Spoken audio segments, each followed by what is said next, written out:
It was after dinner. I'd spoken to Sam's parents on the phone. I looked up for an early night and I suddenly had this thought. I think it was something his mum had said.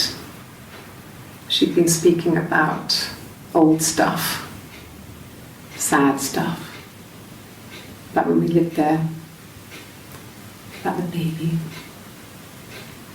There's some boxes in the cellar, nursery stuff we never needed, and I never had the heart to throw out. And I suddenly remembered that when I'd looked down there the week before, those boxes, that pile was in the wrong place. I went cold all over. I went down there with a torch and went straight to the back, and that's when I saw the bin bags. Pulled them open, saw the body. I screamed, and that's when I called the police.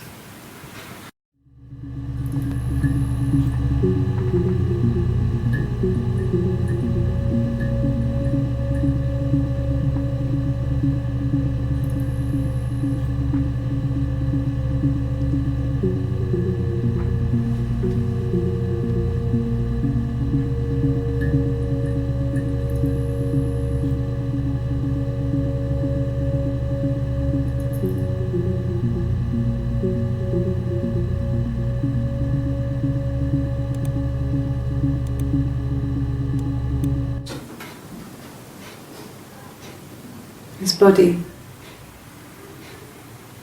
it didn't look real. And his throat, it looked like his throat had been cut.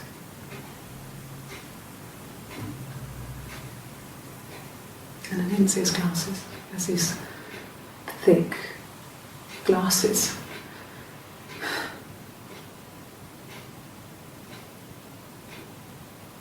Doesn't always wear.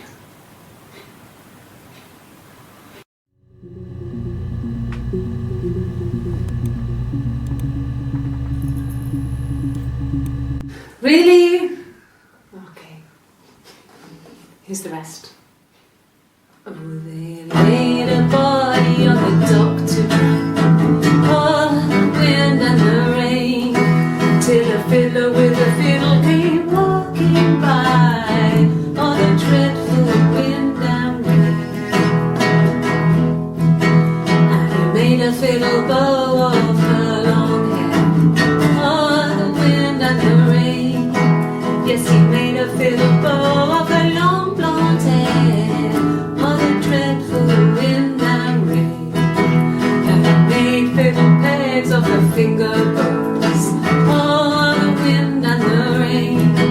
Yes, he made fiddle pegs from her finger bones. Oh, the dreadful wind and rain. And he made a fiddle out of her breastbone. Oh, the wind and rain. The sound could pierce a heart of stone. Oh, the dreadful wind and rain.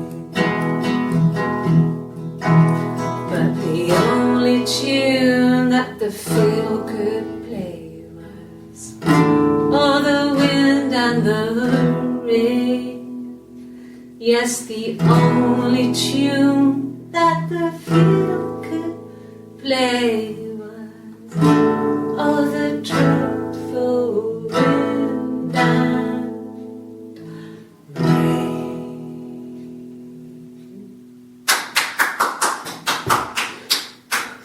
Anything you sing may be used as evidence against you.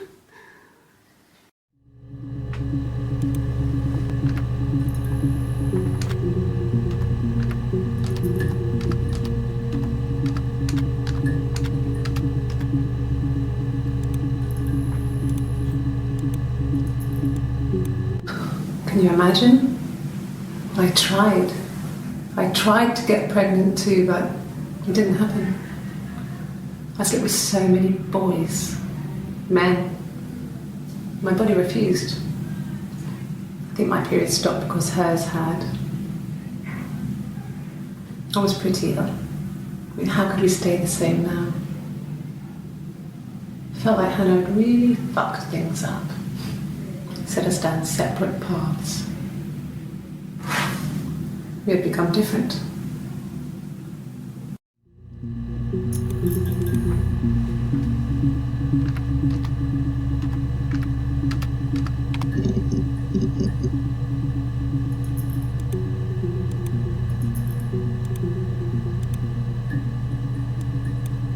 My name is Hannah. Hannah. It's a palindrome. It reads the same backwards as forwards. It doesn't work if you mirror it though, it's not quite symmetrical, but well, I mean, you get the idea. Sorry. Hannah Smith, I live at 31 Gladstone Street.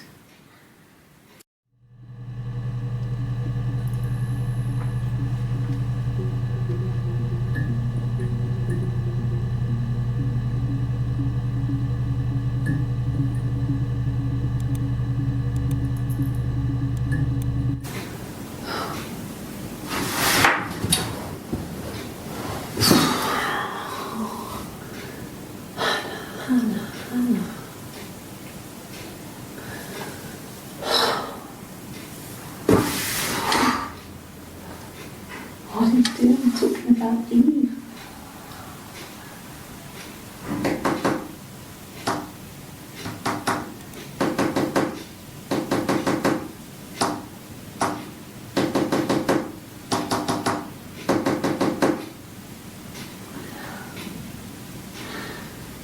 Poor son.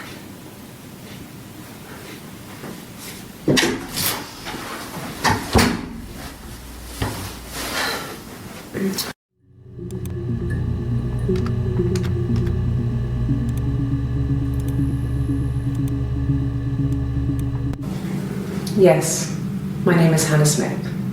Oh, shit. Sorry.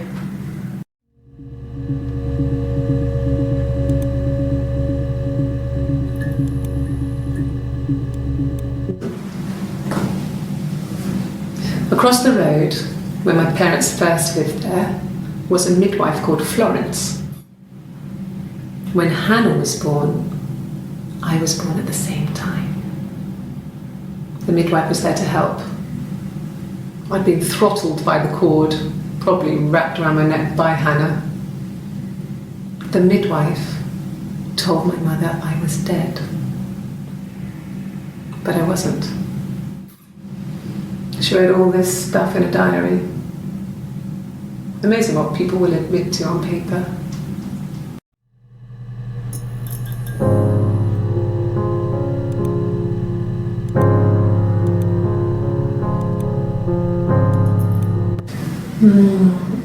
She recognized me from the window. She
Yes, I read a lot as a child and watched lots of TV. Then the doll's house we had, we still have in the attic.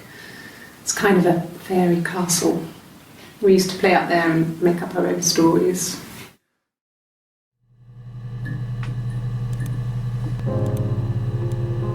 Yeah. I'm not sure where the dollhouse came from. I don't know if it was given to them or they inherited it. I mean, they wouldn't have had the money to buy it. It was so huge. It must have been taken up to the attic in parts and then reassembled up there. It's a beautiful thing. Wallpaper to scale, little furniture, the lights work, mirrors, beds, big duvets and pillows. We spent hours and hours playing in it, invented all these characters and families who lived there. We wrote paperwork for them all, passports, diaries, and gave them all really elaborate stories. Once, a moth got trapped in there. We'd left a light on. It was making the most horrendous noise. We tried to kill it, but it was tough. We ended up crushing it under a copy of the Arabian Nights.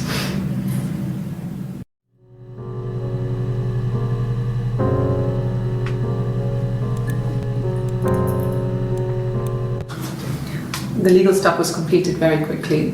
Hannah moved back in with Simon. Eric gave Simon the week off to help with the move.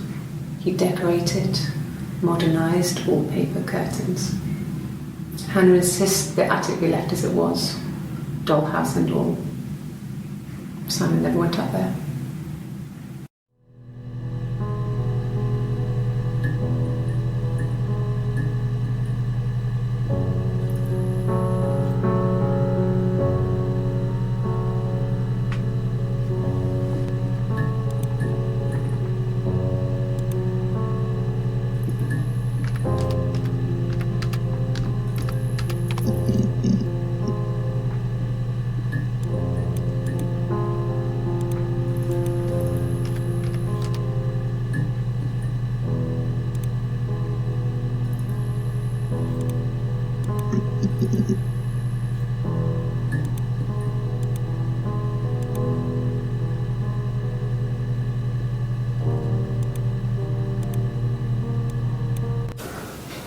Well, my friend Eve. I mean, she was a friend from when I was a kid, and she was always more popular with the boys, and I used to hate her for it. I mean, really hate her sometimes.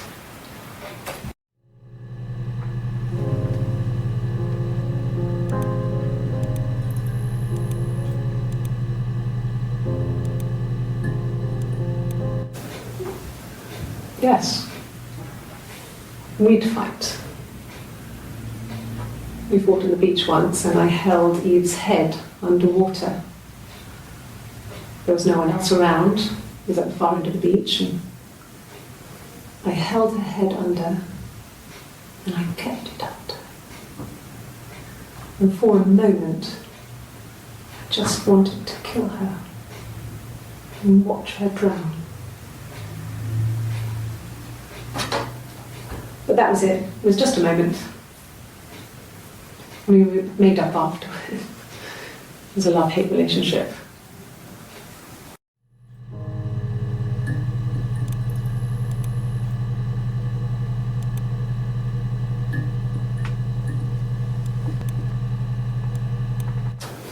A police station. Yeah. When I was young, we ran away on my birthday. Bob Dylan was playing in London and we thought we could break into his tour bus and have him take us with him. The taxi driver we paid to drop us off, I mean, we'd saved money, pinched a bit here and there to pay for the fare. He was suspicious because we were so young, so he told the police. So they came and picked us up and took me back to Portsmouth. My mum picked me up from the station. But I blamed everything on my friend Eve. So my parents let me off. Up and They came and picked us up and took me back to Portsmouth. Took me back to Portsmouth.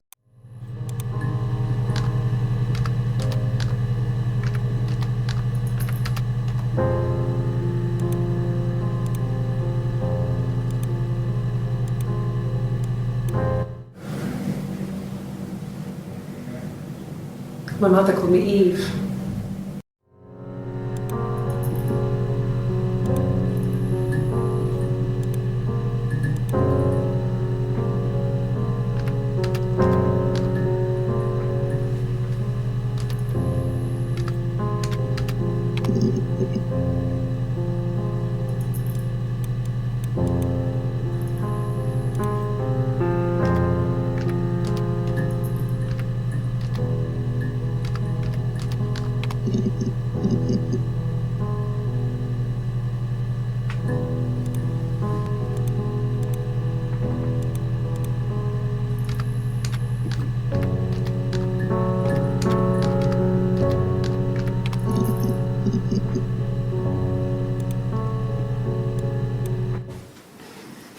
You want me to play something? Well, I'm not the world's greatest guitar player. Okay. Probably needs tuning. No, it's okay. How about a traditional ballad? Should be right up your street.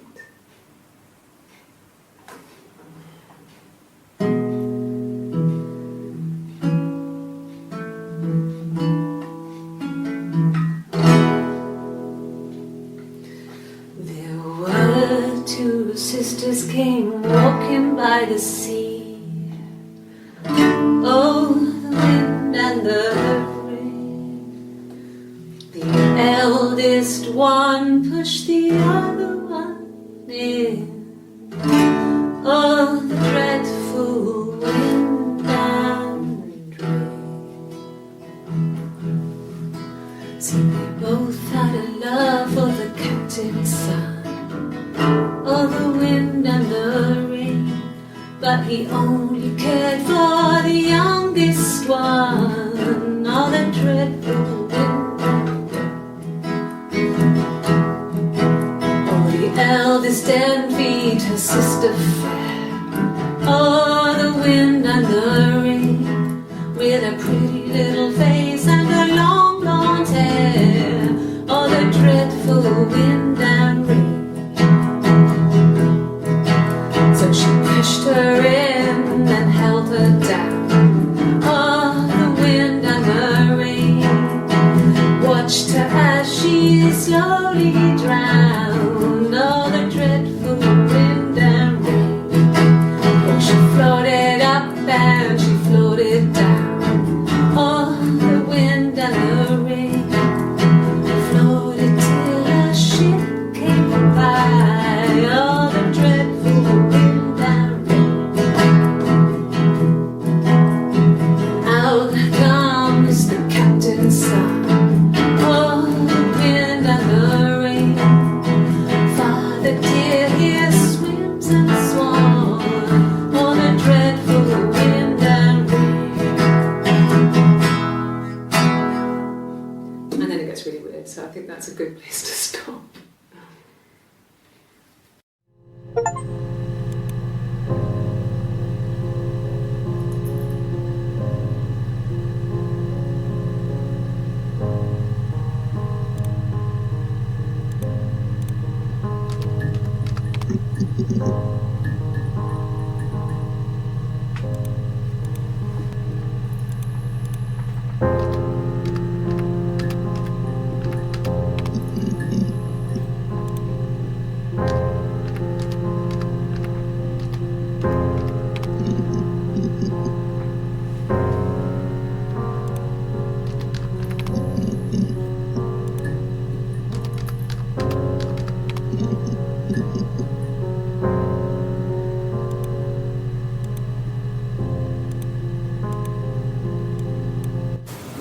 Okay.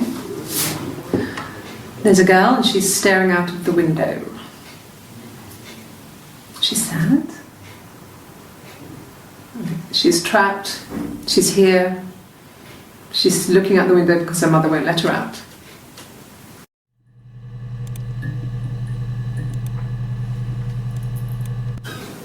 I would have been a good mother. I was young, but I would have been a good mother. She was a girl, by the way, the baby. We were going to call her Sarah. Simon wanted to call her Ava after his nana, but I didn't want her to have a symmetrical name. Simon wanted to. We were going to call her Sarah.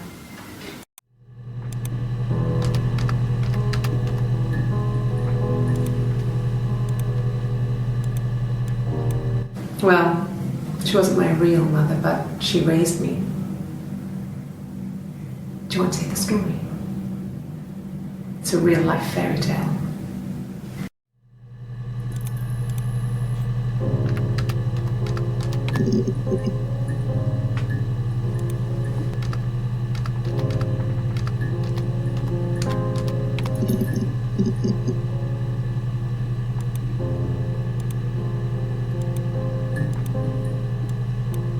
Yes, like a story. A beginning, a middle, and an end.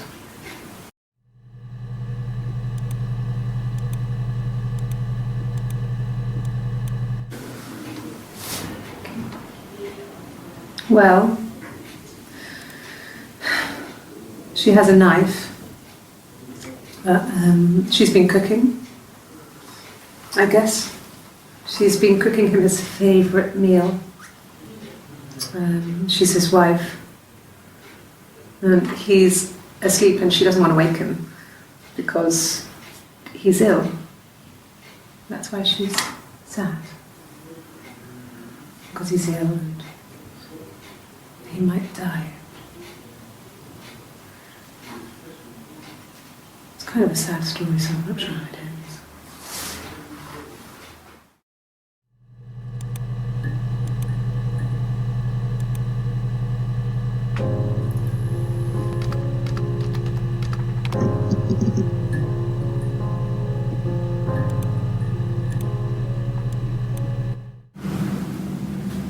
Mother wanted me to grow my hair long, but I kept cutting it myself. I wanted to look like my reflection. She always had short hair when she was little. Mother would hide the scissors, but I would find a way. Cut it with a bread knife, something like that. My reflection would always leave her house and go on adventures, but I never could. Mother taught me at home, and I had books and TV. Oh, TV was magical, but it was only on when it wanted to be, so I spent a lot of time reading books.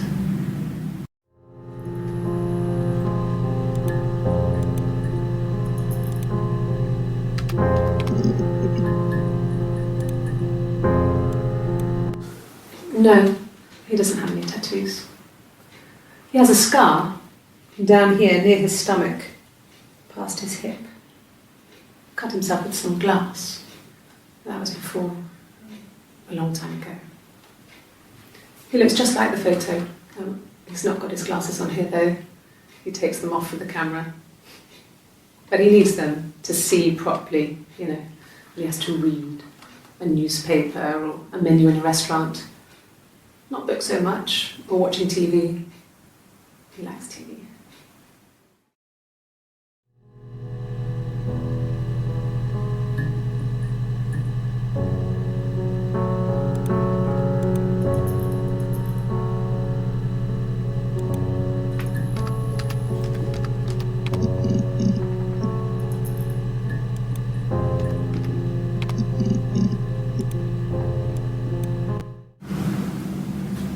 Mother wanted me to grow my hair long, but I kept cutting it myself. I wanted to look like my reflection. She always had short hair when she was little. Magical. So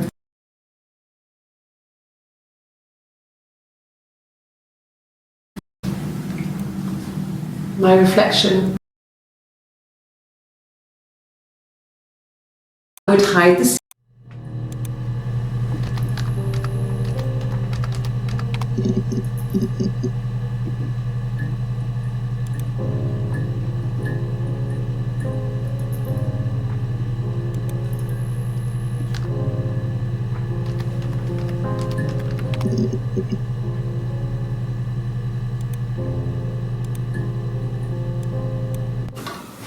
I hoover, I dust every week, maybe less.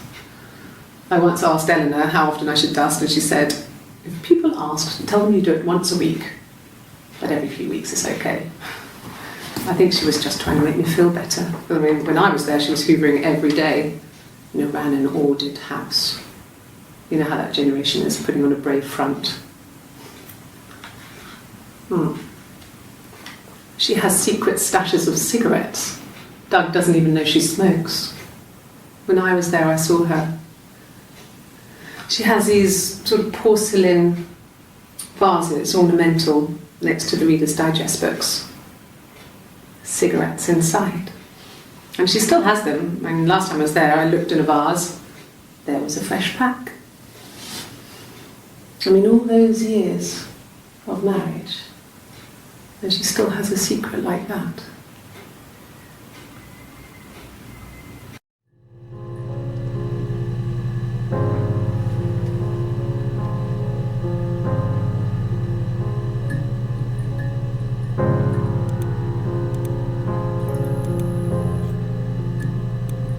And the Glaziers. I worked there some weekends, and Simon had a part-time job there too. That was Eric's generosity. He was always good at helping out other people's children. Simon was quiet, more thoughtful than the other boys. Even then, he had a sense of craftsmanship.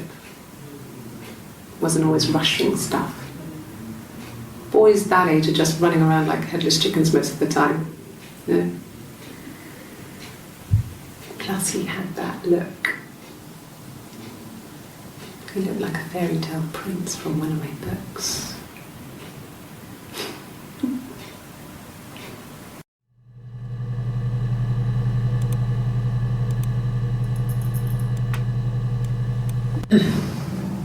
Yes. The first time we saw each other, it was strange. We both realised at the same moment, I think. We must have seen each other before, but there was this instant when we first realised it wasn't a reflection. The reflection was staring back. I think I was 5. It was my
room service, didn't leave the room, had a great view of the river, and you could hear the church bells. Like you said, it was very romantic.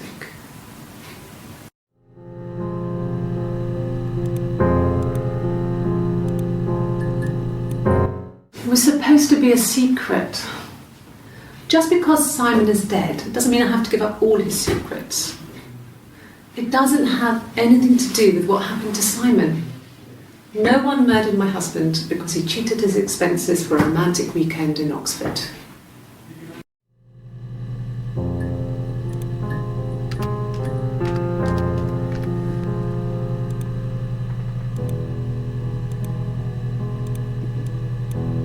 Nothing else happened that night. We talked, then I said goodbye. Then next week I was singing the bar again, and there he was. And again the next week, he offered to buy me a meal. I told him I had already eaten, and so we got chips and ate them on the beach instead. When we said goodbye, he asked me to kiss him. Romantic.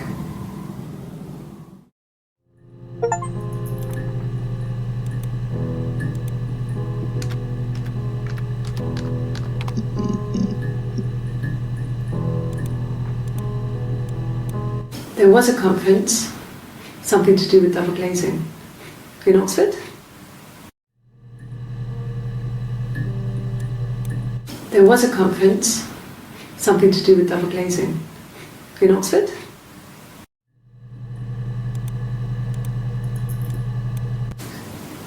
Are you sure?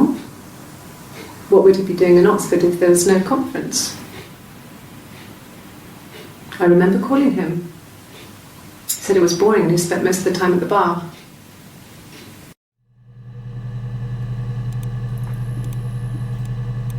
There was a conference, something to do with double glazing, in Oxford. Glazing. In Oxford.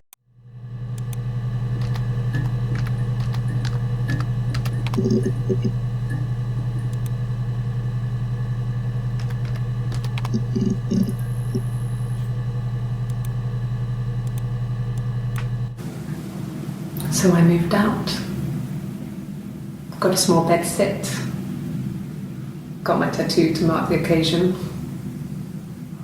I was singing in a bar in the evenings, so I had some money, enough money to cover my rent. And I've been doing something similar ever since. I haven't put down any roots. I don't exist.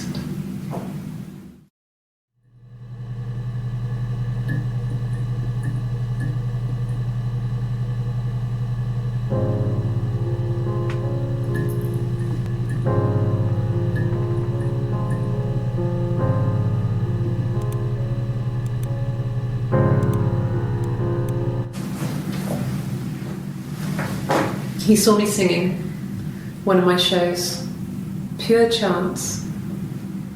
Not sure I remember what he was even doing there. Afterwards, I had a drink at the bar and he came over and we got talking. I knew who he was. Obviously I knew who he was, but he didn't know who I was. He was fascinated by the likeness. Guessed my name from my tattoo. Told me it was a palindrome, like that would impress me. I enjoyed talking to him.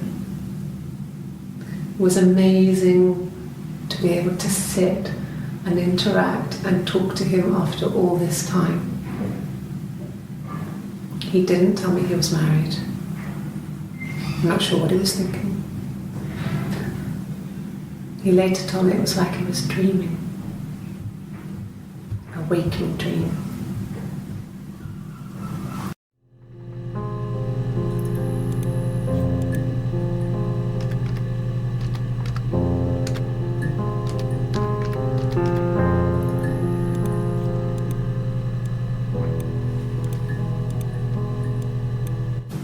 No. I told her it was one of my boyfriends. someone I had met in the bar. I think she was happy. But I could tell she was thinking, why couldn't it happen to her and Simon? They were the ones with the real life. Why not them?